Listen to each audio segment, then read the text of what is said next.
pista for today. Papunta kaming Tacloban at dito na kami sa Sugod, dumaan, vlog, papuntang Tacloban. At umalis kami ng bahay ng 7:30 AM at ngayon ay 9:30 na, 2 hours na yung binahe namin at nandito pa kami sa Sugod, papunta na kami vlog. So, ang lakas ng ulan kaya dandahan lang ang biyahe. Papunta na kaming pataas ng pataas ng pataas. Oo, yan, sobrang foggy ng daan at sobrang lakas ng ulan. Puro na pataas yung biniyahe namin papuntang vlog. So, ang lakas pa ng ulan. Yan, yung si Mr. Bitoy. Si Bitoy. Ayan, nag-drive pa. At least palit-palitan na kami ngayon. Palit-palitan kami. Tingnan nyo sa sasakyan, parang bahay. May mga onan kasi palit-palitan kami mag-drive. May mga onan pwede matulog yung magpahinga, tapos may mga damit na kasampay na ready, sana dumiretso na kami sa immigration. Ayan. So, nandito kami na stuck up kay parang may nagtatrabaho or baka may na landslide dyan. Wag naman sana matagal. Ay, ang dami nang nakasunod. Ang haba na ng pila. Ang haba na ng pila sa likod. Di na siya makita kasi sobrang lakas ng ulan. Tapos tambay dyan. Yung bahay sa gilid-gilid. Hi Bitoy! Hello. So doon pala sa may na-stuck up kami ay may na-landslide at may makalusot naman pero isang daan lang. Sobrang lalaki ng mga bato na nahulog pala. Isang mountain na landslide. Tapos ngayon nakalusot na kami kasi paano lang, palit-palitan lang palang papunta doon at papunta dito ang pinapadaan. Tapos ang haba pa ng pila kaya nandito na kami medyo mahaba-haba rin ang pila kasi marami ang na-stuck doon. Tapos marami din sa likod. So yan, papunta na kami vlog. Pero malayo-layo pa. So, ayan. Kita nyo naman, puro na kami pataas ng pataas.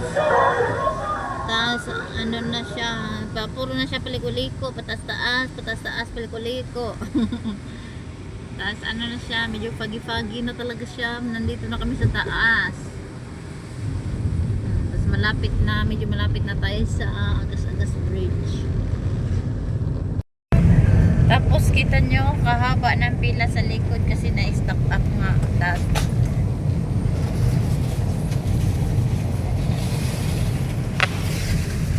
guys, grabe ang fog dito, hindi na halos makita ang daan. Ayan, grabe ka fog. Foggy morning. So malapit na tayo sa bridge. Probably not foggy, it's probably we're in a cloud. We're already in the clouds, the icon, no? Probably in a cloud. Yeah, it seems like we're in the clouds already. It's a very dark road. Super foggy.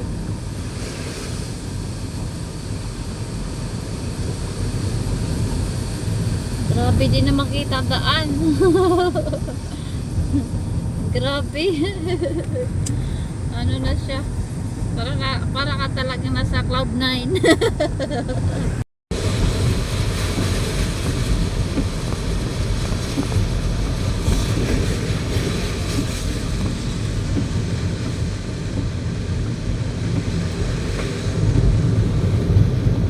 Andito na kami sa vlog. Nag-take turns na naman kami. Ako na naman ang mag-drive, siya naman back-ride. So basang-basa kami kasi siya pala basang-basa kasi stop kami dito mag-CR at sobrang lakas ng ulan. Grabe ang lakas ng ulan. So papunta na kaming Tacloban. Hindi ko lang maka 3 hours from here. Hindi ako sure. Papunta na kami Tacloban at pag enter na ng Tacloban City ay siya na naman.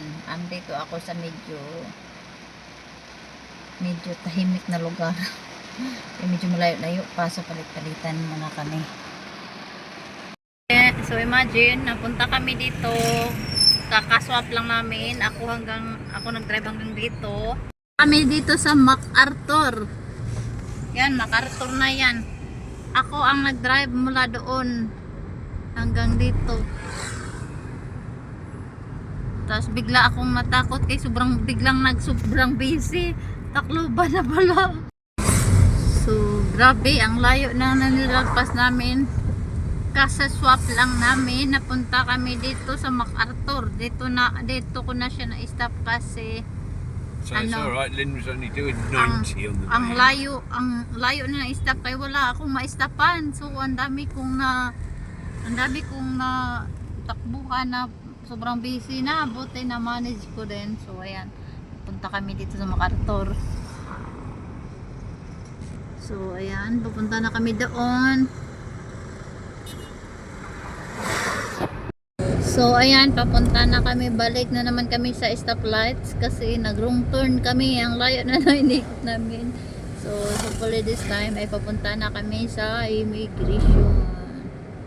So, ang ganda ng weather dito. Hindi gaya ng Southern City na sobrang lakas ng ulan. Pagi-pagi dito ay mainit. Ganda ng weather dito sa Palo Leyte. Sa Palo Leyte pala to, guys.